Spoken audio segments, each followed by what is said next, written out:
이어서 역사적 예수의 도전 제5강 예수의 부활 3부 왜 하필 부활인가에 대해서 공부해 보도록 하겠습니다.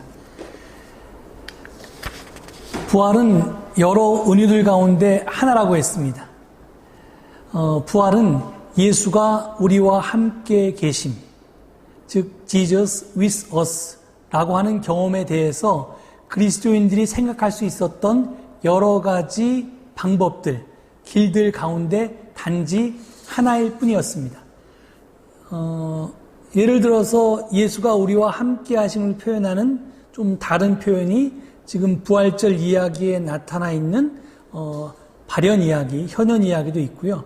그리고 이제 사도행전이나 요한복음에 나타나는 그런 성령 강림도 있습니다.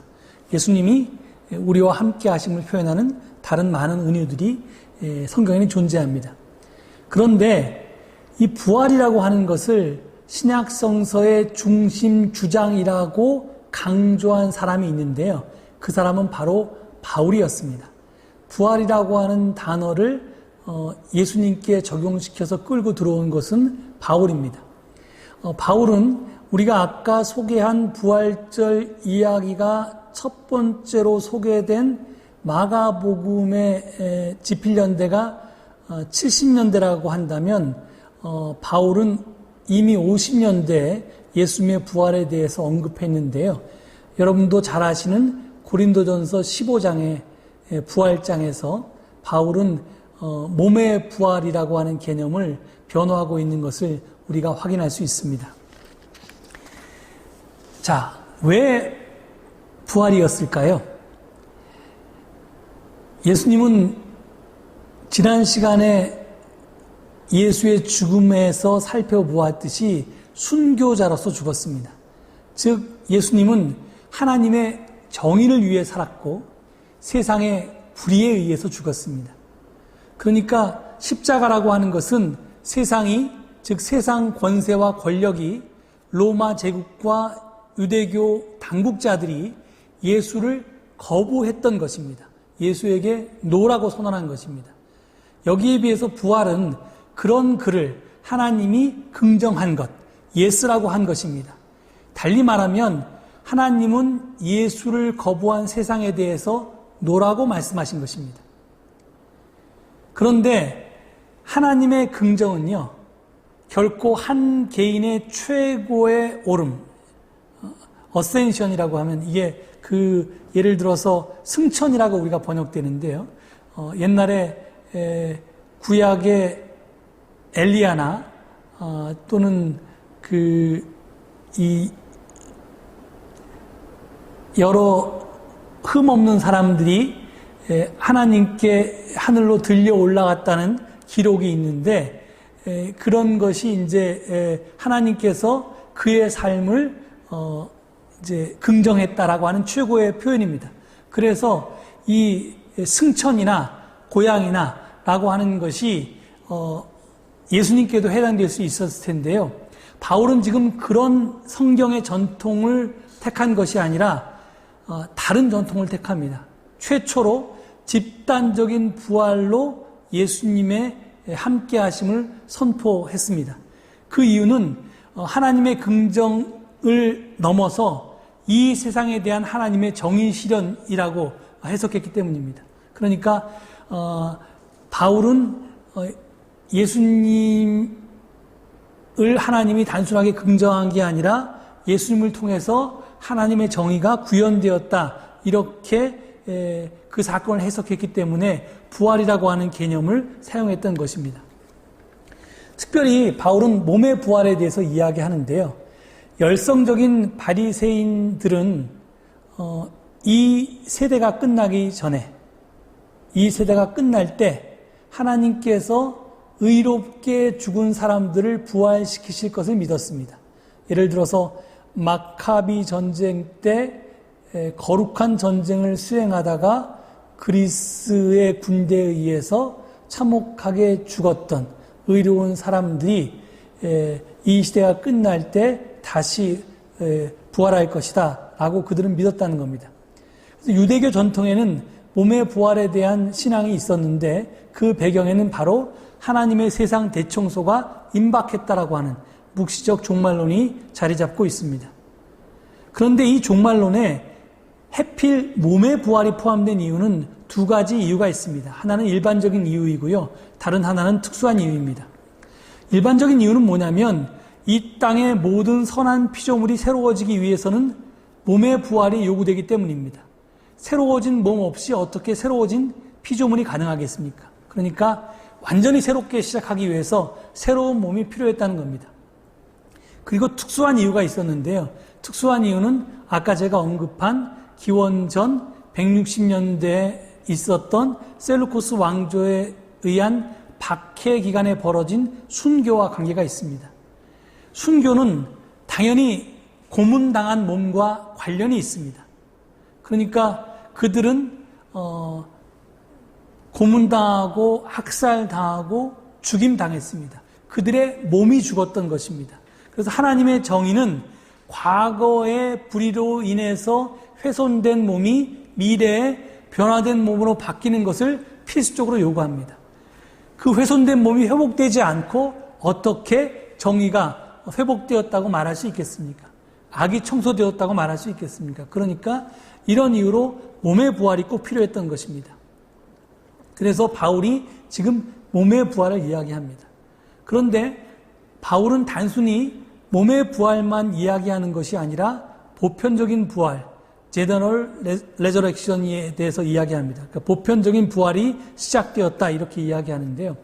바울은 결코 부활이 예수님에게만 가능한 기적이라고 주장하지 않습니다. 고린도전서 15장 13절과 16절에 보면 지금 똑같은 말이 거의 똑같은 말이 반복되고 있는데 거기 보면 이렇게 되어 있습니다. 죽은 사람의 부활이 없다면 그리스도께서도 살아나지 못하셨을 것입니다. 즉 소위 죽은 사람의 부활이라고 하는 보편적인 부활, 일반적인 부활이 있어야지만 예수 그리스도도 부활할 수 있었다라는 얘기입니다. 그래서 바울에게 있어서 예수님의 부활은 보편적인 부활, 일반적인 부활의 하나의 사례일 뿐입니다.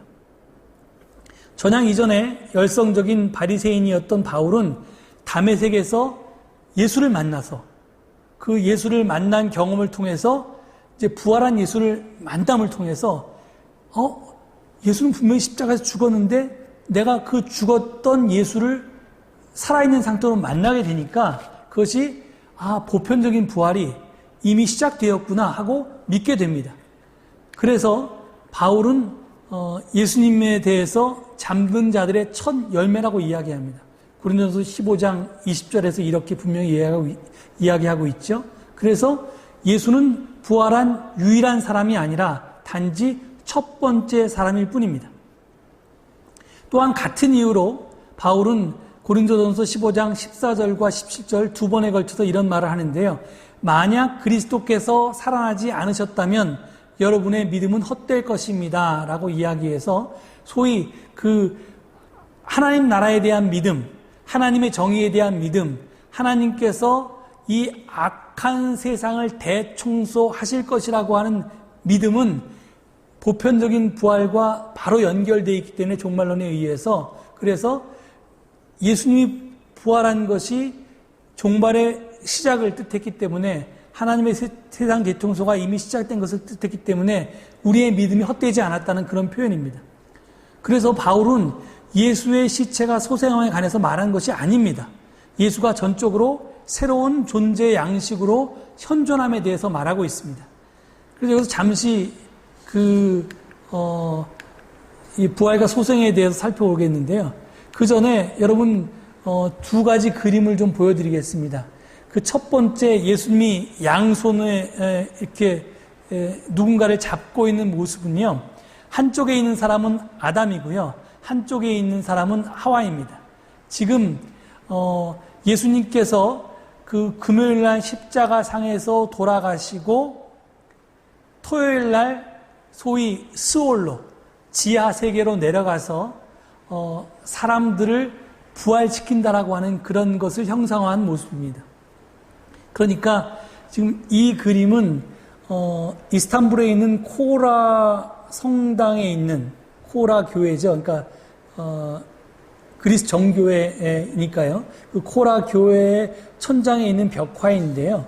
그 프레스코화인데 이것이 이 비슷한 그림들이 그 동방교회에 굉장히 많이 있는데 이것이 뜻하는 바가 지금 예수님은 부활할 때 혼자 부활한 것이 아니라 먼저 죽었던 사람들과 함께 부활한다는 겁니다. 그러니까 예수님의 부활은 이게 집단적인 부활이라는 그런 뜻입니다. 아담과 하와가 부활했으니 그 이후에 태어나서 죽었던 모든 사람들이 예수님과 함께 부활한다는 그런 모습이고요. 이것과 좀 다른 버전의 그림이 지금 또 예수님이 지금 아담의 손을 이끌고 지금 끌고 나오는 그런 장면입니다. 하여튼 이게 보편적인 부활이 시작됐다라고 하는 신앙을 나타내는 여러 가지 성화의 예입니다. 다시 부활과 소생에 대해서 설명을 드릴 텐데요. 부활은 소생과 다른 개념입니다. 소생은 한 사람이 죽었거나 혹은 죽었다고 믿어졌다가 다시 살아나게 된 것을 뜻합니다. 즉, 소생은 예전의 존재를 되찾는 것입니다. 죽었다가 소생한 사람은 예전의 생활로 돌아갔고 언젠가는 다시 죽게 될 것입니다. 예를 들어서 나사로는 부활한 것이 아니라 소생한 것입니다. 죽었다가 무덤에서 다시 나왔지만 그는 언젠가 다시 죽게 될 것입니다. 그리고 무덤에서 나올 때 옛 존재가 다시 그대로 나오는 겁니다. 그런데 부활은 예전의 존재를 되찾는 것이 아닙니다. 새로운 종류의 존재, new kind of existence라고 이제 영어로 표현하는데요. 이게 새로운 종류의 존재로 돌입하는 것입니다. 그 새로운 존재가 어떤 모습인지에 대해서는 자세히 말할 수가 없습니다. 하지만 분명한 것은 그 새로운 존재는 삶과 죽음의 범주 그리고 시간과 공간의 범주 저 너머에 있습니다. 왜냐하면 부활한 존재는 예수 그리스도처럼 다시는 죽지 않을 것이고 또 같은 시간에 이곳 이렇게 여러 장소에서 동시에 나타날 수도 있고 동해 번쩍 서해 번쩍 할 수도 있기 때문입니다. 자, 그래서 지금 바울이 왜 하필 하나님이 예수님을 긍정했는가 하는 것을 부활이라고 하는 데서 찾았는데요. 이것은 지금 성경에 일관되어 있는 신학의 다른 표현이라고 봅니다. 이래서 예수님은 하나님 나라는 이미 도래했다고, 그래서 참여적인 종말론을 제가 설명드리면서 하나님의 나라는 곧 올 것이 아니라 이미 우리 가운데 와 있다, 이렇게 이미 도래했다고 예수님께서 믿었고 그렇게 말씀하셨는데, 그것이 이제 예수님의 개념이고, 다른 말로 표현하면 하나님의 세상 대청소는 이미 시작되었다는 건데요. 이것을 마가복음은 어떻게 표현하냐면 소위 그 다니엘서에 나오는 종말론의 인자는 이미 왔다고, 이 세상에 왔다고, 예수 그리스도가 바로 그 인자라고 이렇게 표현하고 있고요. 그리고 바울은 보편적인 부활은 이미 시작되었다고 표현하고 있고요. 또 요한복음은 그 하나님의 말씀은 이미 여기에 성육신했다. 세상에 관한 하나님의 꿈, 하나님의 비전, 그리고 하나님의 희망은 태초부터 있었는데, 그 태초부터 있었던 하나님의 꿈, 하나님의 비전, 하나님의 희망은 이미 이 세상에, 우리가 살고 있는 이 세상에 성육신했다라고 고백하고 있습니다. 그러니까 이 모든 것은 사실은 같은 신학을 다르게 표현하고 있는 버전에 불과합니다. 그래서 크로산이 부활의 의미에 대해서 이렇게 요약을 합니다. 예수에게 현존했고 한때는 예수와 접촉을 가졌던 갈릴리와 유대 사람들에게 제한되었던 바 인간을 힘있게 만드시는 하나님의 능력은 이제 예수 안에서 하나님을 발견하는 사람이면 이 세상 어느 사람, 어느 곳에서라도 가능하게 되었다는 것입니다. 그러니까 역사적 예수에게만 현존했던 하나님의 권능이, 하나님의 능력이 Divine Empowerment라고 하는 것이 이제 시간과 장소를 떠나서 예수에게서 하나님을 발견하는 사람이면 누구에게나 공급되고 가능하게 되었다라고 하는 것이 이 부활의 의미입니다. 그래서 부활의 핵심은 하나님의 능력이 이제 시공간적인 제약을 받지 않는 예수를 통해서 그를 믿고 경험하는 모든 사람들에게 현존할 수 있게 되었다는 것이 부활의 참 의미라고 크로사는 정리합니다. 그래서 부활절에 대한 역사적인 요약을 하겠습니다. 그것이 이제 그 부활절 이야기들은 은유이고 비유이고 그래서 역사적 사실이 아니지만 분명한 역사적인 사실들이 있는데 그것은 뭐냐면 분명한 역사적 사실은 십자가 처형 이전에 예수를 믿어왔던 사람들이 그 이후에도 계속해서 예수를 믿었다는 것입니다. 부활절은 새로운 신앙의 시작에 관한 것이 아니라 옛 신앙의 초지일관에 관한 이야기입니다. 예수의 십자가 처형에도 불구하고 예수는 그를 따르던 사람들 가운데 살았고 현존했고 계속해서 그들에게 힘을 불어넣어 하나님 나라를 위한 일을 계속할 수 있도록 독려했습니다. 이것이 유일한 신비였고 기적이었습니다.